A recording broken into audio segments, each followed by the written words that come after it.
الله الرحمن الرحيم الحمد لله رب العالمين وأشهد أن لا إله إلا الله ولي الصالحين وأشهد أن محمدا عبده ورسوله السلام عليكم ورحمة الله وبركاته.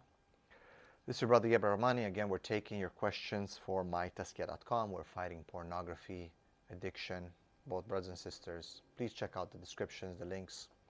Support this project. Question today from a mother. My daughter's 14. I put her in an only girls school because I thought it would protect her from boys. Recently we spoke and she opened up to me and said she's attracted to girls.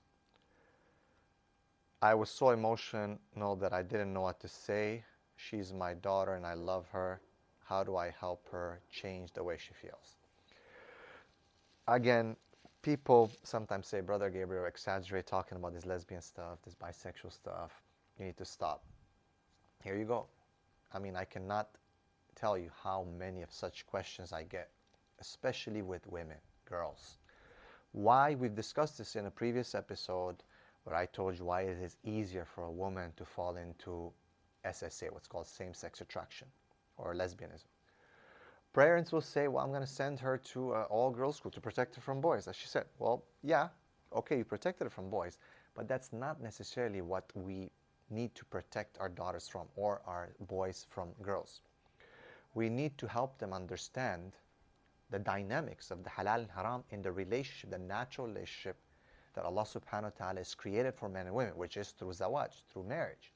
But because of the delay in marriage, because of the scary nature of marriage today, gamophobia, people are afraid, terrified of marriage, because of social media that looks down upon marriage and discourages women and men from marrying, because of zina being romanticized and increased in these platforms, you find that more and more people are being confused not only with the relationship between men and women, but their sexuality.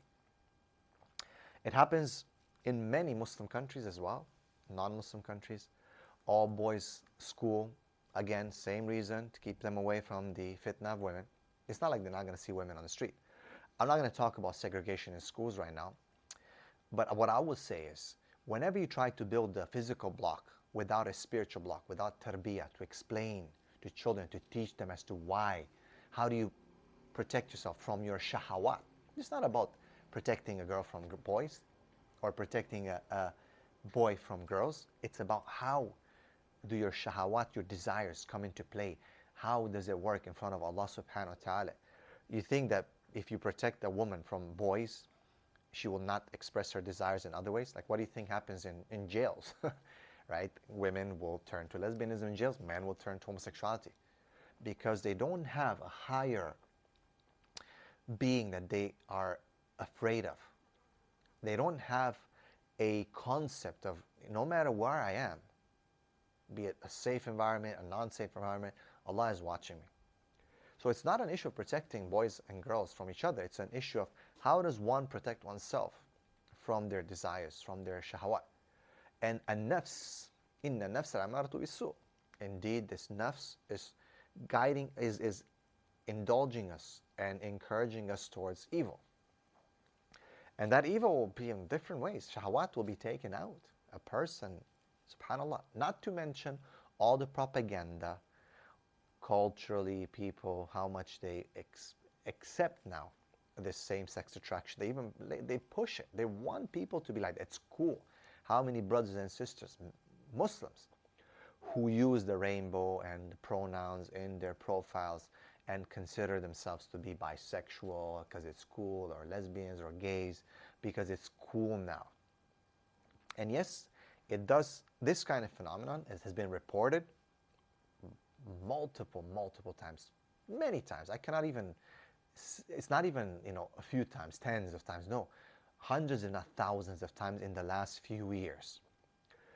Again, why? Because it's been accepted, pushed, propagated in the Muslim community, in the non-Muslim community, of course. It's bled into the Muslim countries. And people have tried to protect their children from the opposite gender, but they forgot of the fitna of the same gender. And having worked in schools, pretty much in different Muslim countries, having been a consultant with different schools, I've heard about these issues in Mecca, in Medina, Forget about in California or Georgia or something like that, or Pakistan. We're talking here about Haramain. In schools that are all boys or all girls. But specifically what I said, with girls it is more, they're more susceptible to this because girls by nature are more emotional, they're more touchy-feely, they do hold hands more, hug more. Guys don't really do that, even though you see it sometimes in Arab countries specifically, or Desi communities, that sometimes the guys do go a bit too on that side. But in general, men don't do that. Women do that. They turn to each other emotionally for support, they hug each other, they cry on each other's shoulders, they're very touchy-feely. And in the Sharia, that's actually not supposed to be like that. In the Sharia, even women have their aura. It's not encouraged to always hug each other and kiss each other and so on.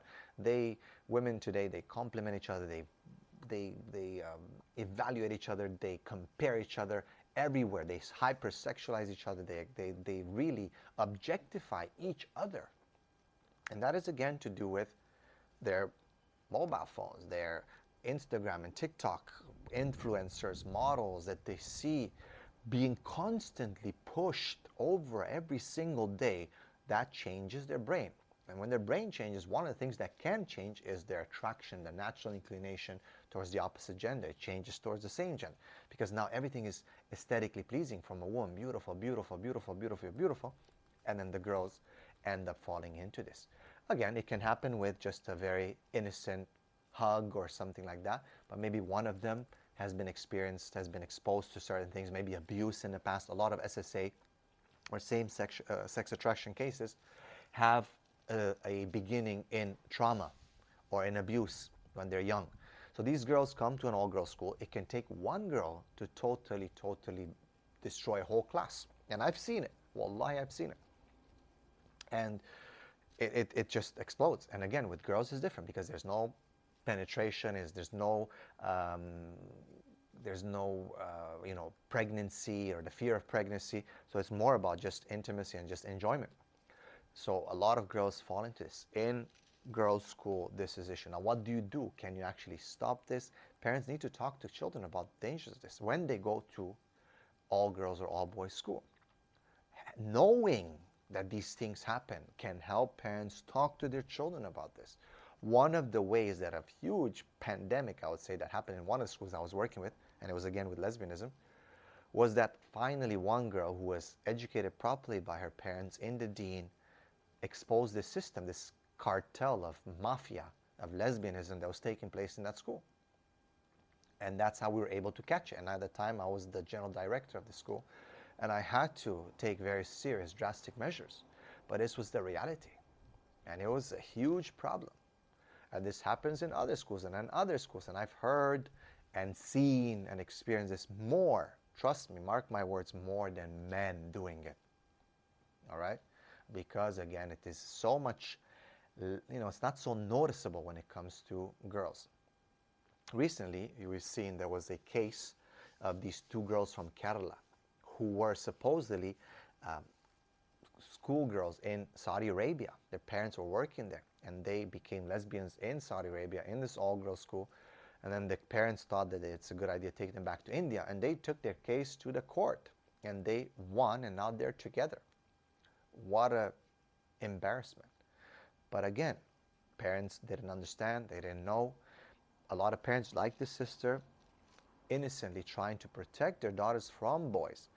I've said it many times, naturally men and women gravitate towards each other. That gravitation is not haram.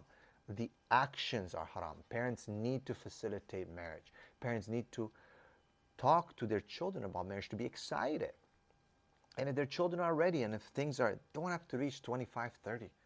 But if we keep pushing it down, that boys are bad, be aware, be careful, and women are bad, and don't allow them to feel the natural, it's going to be there. They're going to see it on the street.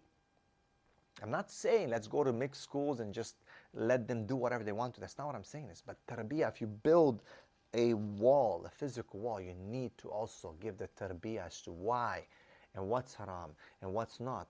Are the feelings haram?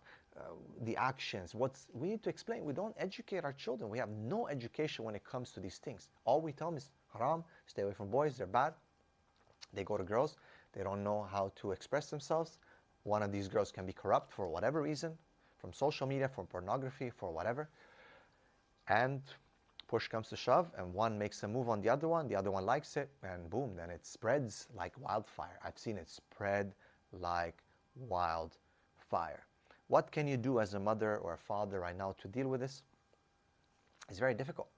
You can talk to her. It's good that she opened up to you, because a lot of girls do not open up. Again, sometimes it's shameful. And sometimes they open up too much because they don't care anymore. It's reached to that point where there is no more shame. So I'm not sure what's the case this in this question. However, as a parent, if she's come to you, talk to her. Tell her about the reasons why this is impermissible. Tell her about that, being with a woman is not like being with a real man, that she's going to have a husband, children. Try to explain to us to where this is coming from. Talk about the propaganda. Talk about the LGBTQ. Right now it's so-called Pride Month in June, right? Astaghfirullah, may Allah, protect our children. So talk to them about this. But again, I go back to the same issue. If we don't educate, preemptive measures, damage control is almost impossible, especially when it comes to sexual issues, trauma, rape, sexual experiences, lesbianism, homosexuality. These are so deeply rooted in primal instincts, in our fitra, that if they are corrupt, it's very difficult to change back. That's why the Sharia is so strict. People don't understand why the Sharia is so strict when it comes to these things. People dismiss the Sharia for being backwards when they realize later on that, man, now I understand why it's such an important thing.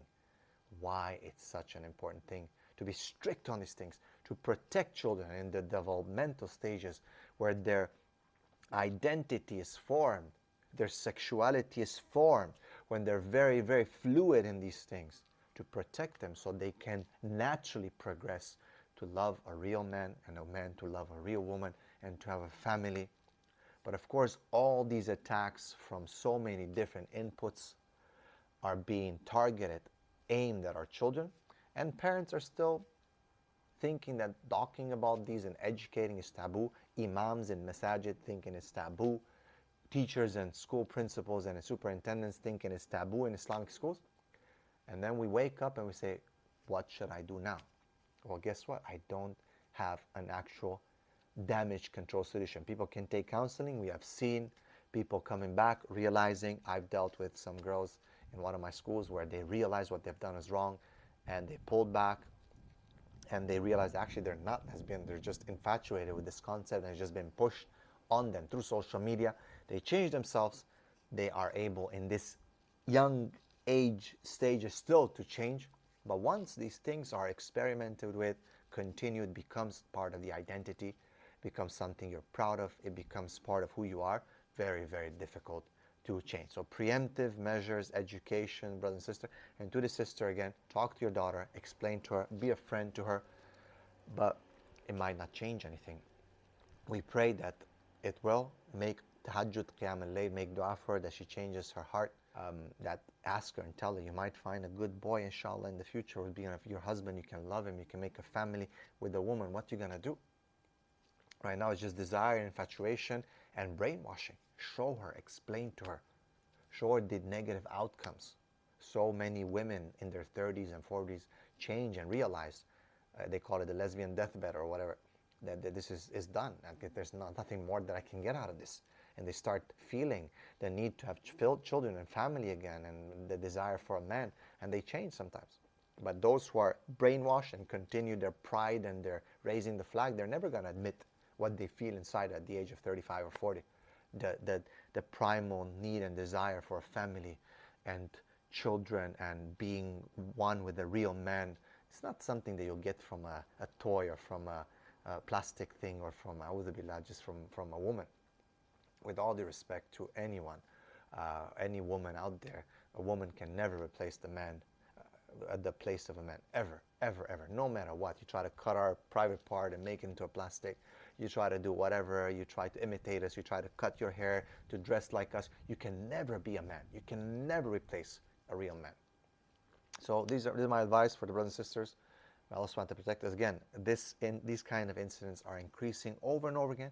If the communities want to deny and don't want to talk about it, sadly, we're going to keep seeing more and more sad parents, more disappointments, more breaking in Muslim families. Yeah, imams, yeah, school teachers, all community leaders. Stop your politics and all this rubbish and start teaching and preaching on the minbar to your children, to your communities about the dangers of these things. Barakallahu feekum. Assalamu alaikum wa rahmatullahi wa barakatuh.